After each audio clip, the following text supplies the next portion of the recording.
Douglas Bickford. It is 5:37 a.m. on the 10th of June, 2021. Now I quit drinking coffee, tea, and now I drink hot cocoa because, believe it or not, caffeine, I know there's a little tiny bit in chocolate, but nothing like tea or coffee. Uh, believe it or not, caffeine is a drug because it's a stimulant, okay? And people use it to mask pain. They do. I was doing it when I first broke up with my wife of 3.5 years. 2nd of November 2020, I left a toxic relationship, okay? And I was masking my pain with caffeine because I don't do drugs and I don't do alcohol. And I've been like clean and sober for a while, okay, of all that. Because toxic relationships always involve the use of drugs and alcohol. They always do. And it's because the people in a toxic relationship have no self-esteem because we attract exactly what we are. Okay. So I discovered how to attain self-esteem, which is self-love. So if you have no self-esteem and you go in looking for a relationship, you will find somebody just like you. That's the way it is. Okay. So then two people with no self-esteem, no self-love, will become toxic to each other because they don't love themselves. And before you can ever love somebody, you have to be able to have self-love. You have to love yourself first. And what we've been trained and taught through the TV, social media, through all the avenues that they get us with, the TV is a big one, but now it's all social media, Facebook, YouTube, Instagram, TikTok, all the millions of social media websites out there that have trained us that we need to jump right in and love somebody before you love yourself. And that's not the way it works. You can't. It doesn't work. So what happens is if you don't love yourself, you'll find somebody that doesn't love themselves. Okay. And then the relationship will never work. I mean, unless you stick it out and just like stay in a terrible relationship for a long, long time, like your parents, your grandparents, all these people that they stay together 50 years in unhealthy relationships because they didn't know any better. It was easier just to stay and be in pain and misery rather than trying to change and get something new, okay? And get out of the toxic relationship. But it's way better to be by yourself than staying in a toxic relationship. And you all know what I'm talking about. There's millions of you out there in terrible relationships. My daughter is one of them. She's with an alcoholic, abusive guy. And so is my son with an alcoholic, abusive woman because they have no self-esteem. Anyway, so Douglas Bickford is here to teach you how to get self-esteem so you can have a healthy relationship. And I know from experience, okay, because I have full of self-esteem now, which is self-love, because I've been out of a toxic relationship for over 7 months and I haven't gloomed on to another person to mask the pain of that breakup, okay. It lasted 3.5 years. So now I am on the internet teaching self-esteem via YouTube and wherever else. I send it to Facebook. I send it to my Facebook account and I send it to Twitter. Okay.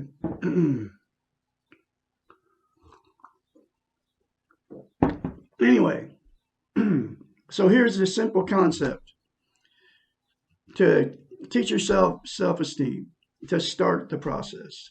Just look at yourself in the mirror and say, I love you. And never, never give up.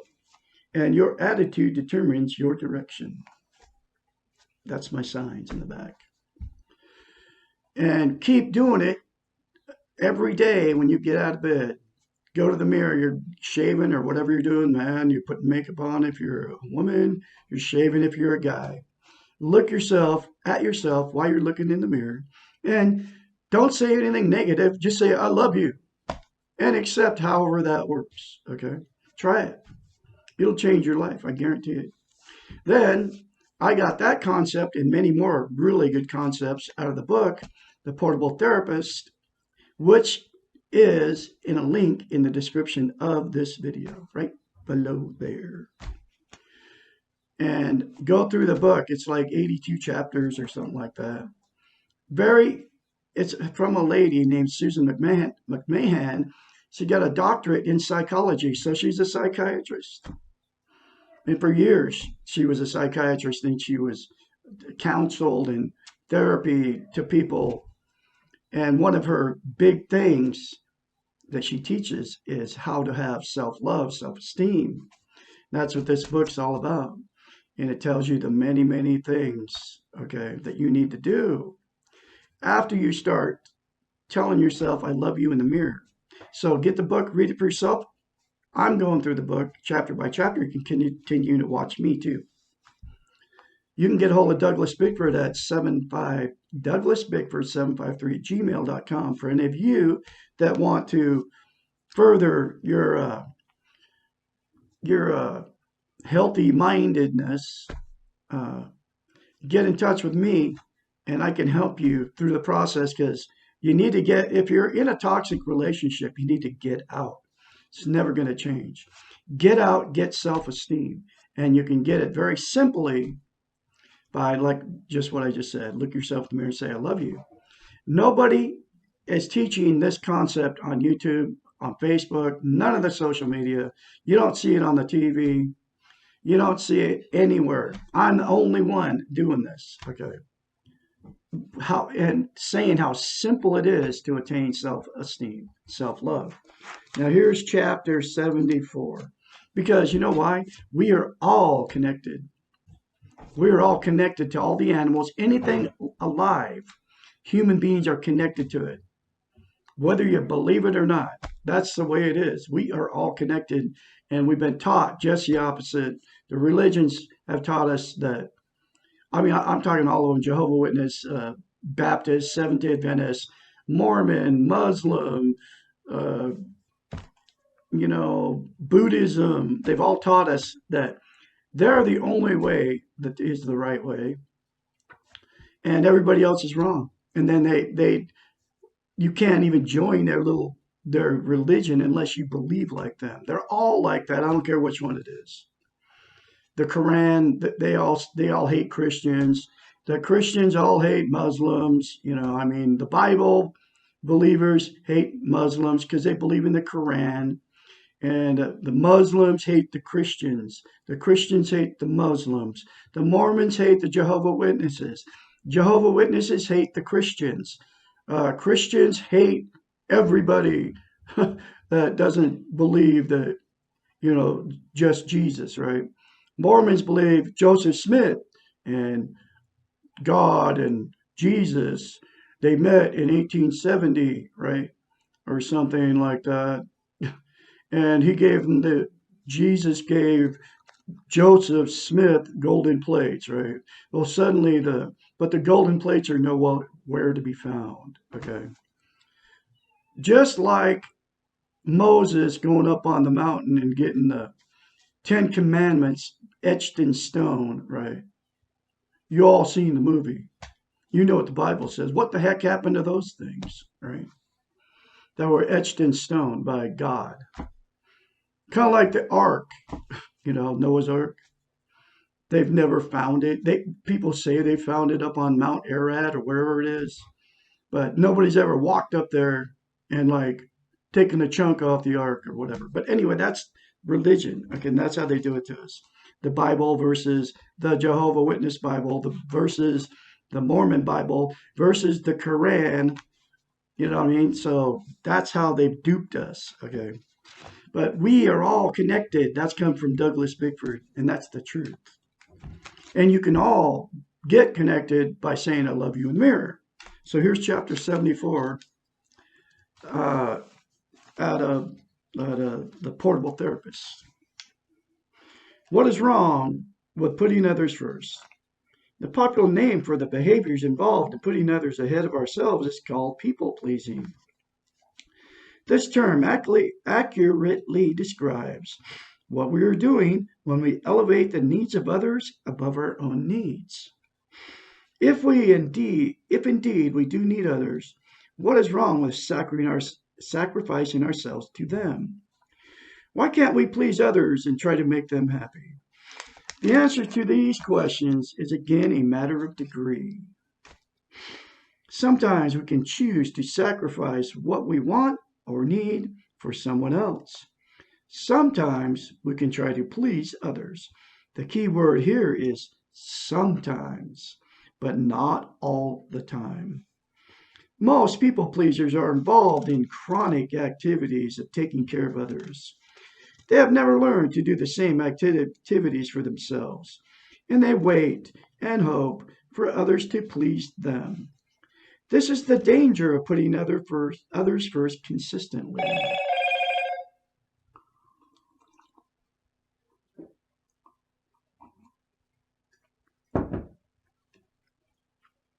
Okay. Our Western model and most religions have taught us do unto others as you would have them do unto you. The focus is nearly always on the do unto others part and rarely on the second half of this saying. How do we know what we would want them to do for us if we are not aware of our own needs and wants? And if they did unto us, could we accept it and be worthy of their gift?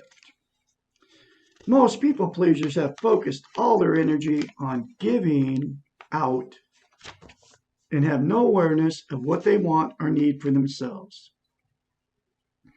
They're hoping that someone else will read their minds and know what is the right thing for them. People pleasers give to get back, and their presents always have strings attached. These unclean givers often presume that they know what the other person needs better than the person knows. Thus, they give unwanted or unnecessary gifts. The results from all this people pleasing are resentments, hurts, and misunderstandings.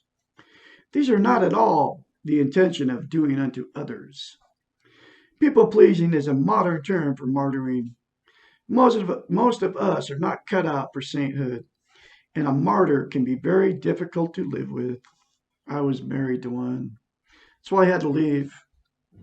I mean, it was obvious I didn't know anything about anything when I was in that relationship for 3.5 years. I just felt there was something wrong. I couldn't figure it out. And it all blew up one day when she threatened to kill my cat. Okay, which his name's Bullseye. Picked him up, her and her mother. Okay, and it was over something. My cat scratched her mother in the face, but she was bending over, breaking up a cat fight. I had 7 cats. She was breaking up a cat fight with a cane. I watched her do it before. And Bullseye, she didn't like Bullseye because he always messed with her cat. So she was hitting him with a cane, trying to break up the cat fight. He was probably in a fight with her cat, right? Cats fight all the time. That's the way it is. You can't get in the middle of a cat fight. You get scratched, okay? Because anyway, just defended himself. She bent over with her cane, and he reached up and scratched her like 4 times in the face. Didn't hit, not a big deal, right? Didn't hit her eye or nothing, but that caused her to lie to me and my wife about it, say that my cat absolutely jumped up off the floor for no reason and attacked her.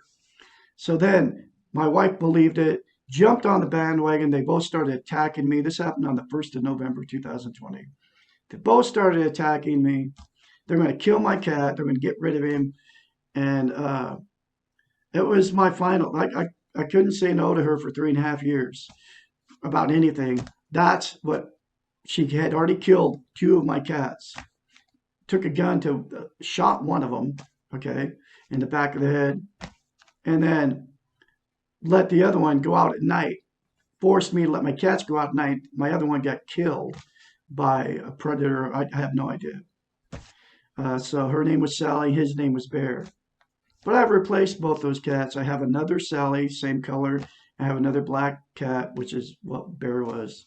And I named them both Bear and Sally. So I have both of my cats back. It's not the same ones, but I've grieved over the loss. It was a terrible thing, but we all have to face that life is pain, and that's the way it is. And there's nothing you can do about it. We have to go forward, even though that terrible stuff happens. But anyway, it was my final no. I said, "You're not killing my cat." I took my cats, all the rest, 3 of them.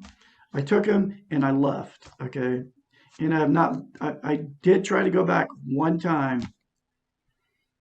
Uh, One time I tried to go back twice actually after I left, and then the first time, nope, you're not coming back. You're there's something wrong with you. She was telling my daughter I was crazy and all this stuff, right? Because I didn't want to let her kill my cat. She even said to me, "Oh, you didn't leave me because of a cat." Yes, I did leave her because of a cat. Because she was going to kill him, you know. So I was fleeing for my cat's life. And then I tried one more time 2 weeks later to try to go back.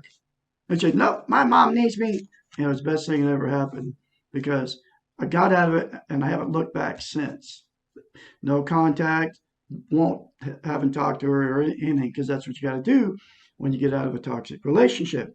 But anyway, she was a people pleaser, just like that. And that was the final no that I said to her because I was a never say no to her because she was really beautiful and I didn't want I wanted to make the marriage work. I didn't want to fail another marriage. But the reason I even got in it was because I didn't have any self-esteem. That's why I'm on YouTube today teaching self-esteem. I will never ever put myself back in that position again. The next relationship I have with a woman will be a healthy one. People pleasing is a modern term for martyring. Most of us are not cut out for sainthood. And a martyr can be very difficult to live with. Paradoxically, the true saints gave because they wanted to give. They gave ultimately for themselves. They were practicing self-esteem at a higher dimension. They fulfilled their own desires and moved out of worldly concerns. Most saints were not aware nor concerned with their saintliness. They were following a higher calling. People-pleasing, putting others first, is the opposite of saintliness. People pleasers are all too aware of what they're doing, and they're doing it in a self-centered manner. They are giving in order to get their own needs met by others.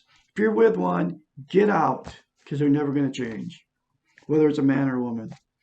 By putting others first, they're hoping to get love, respect, adoration, security, acceptance, etc. back from those they're giving to. None of these things can be bartered or bought. By putting others first, people pleasers are relinquishing their own rights and responsibilities along with the gifts they give.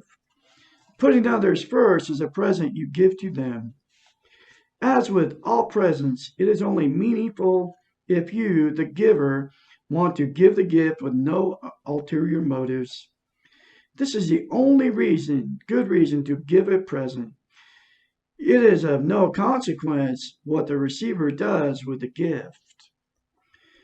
The reason for giving is to bring joy to you, the giver, and that is enough. Taking care of others is a very large gift to give. Only do it when you are sure that there are no strings attached. Again, the exception is small children. Take care of them even when you do not want to. They are not responsible for being in your care. They have no other options, cannot take care of themselves. Another exception would be others who are dependent on you due to illness or handicapping conditions. Although There may be other options available for their care. Animals also are vulnerable to the people who own them. And that was what my wife did to my cats. She forced them to go out at night. And I would say, no, they're not going out at night. I couldn't say no to her. I let her happen to my cats that I brought into the marriage, right? 6 of them. And she said, nope, they're going outside at night. And I lost one of them because of it. Okay. The only way you can give gifts without strings is first to take care of your own needs. That's where self-esteem comes in, self-love. In order to do this, you must put yourself first. You must recognize what you need and want, and you must do the work to meet your own needs. Exactly what I've been doing for over 7 months. You cannot take care of yourself and also people please at the same time. Besides, once you start taking care of yourself, you will find your need to please others will disappear. When you like yourself, you will want others to like you for what you are and not for what you do for them. By satisfying your own needs, your ulterior motives for giving will no longer be important. Perhaps all of this will be more clear if we turn the saying around. Do unto yourself as you would have others do unto you. This is the essence of learning self-esteem. Once you do this, the paradox occurs, and it is easier to do unto others as you would have them do unto you. This is the essence of social interest. You can only practice social interest, which is having relationships with people, after you have learned to practice self-esteem. This is what the Western model has failed to teach us, and I talked about that at the beginning of this video. The concept is at the heart. This concept is at the heart of all religions. Know that you have worth, that you are good, and that you deserve to be loved. Learn forgiveness, acceptance, and letting go. You will benefit, and the others around you will also benefit. Only put others first temporarily. In the long term, put yourself first. You are worth your own attention. You can please yourself. Wow, that's a powerful chapter, folks. You can all get a self-esteem and self-love by looking yourself in the mirror and saying, I love you. Do it every day. I recommend don't tell anybody you're doing it because they will make you not do it by criticizing you for doing it. And then you'll say, oh, some guy on the internet told me. Then they'll say, oh, he's evil. He doesn't know what he's talking about. Who is he? But who I am is somebody that cares about you. Unlike all the other YouTube channels, and I don't want anything from you except for you to look at yourself in the mirror and say, I love you. I don't want your money. Keep your money. Use your money for something good, except don't give it to YouTube channels buying their mugs and t-shirts and all that stuff, right? Anyway, continue to watch Douglas Bickford. Share, like, and sub me. These very important, life-changing videos. I'll have more later for you. I'll have a great day out there.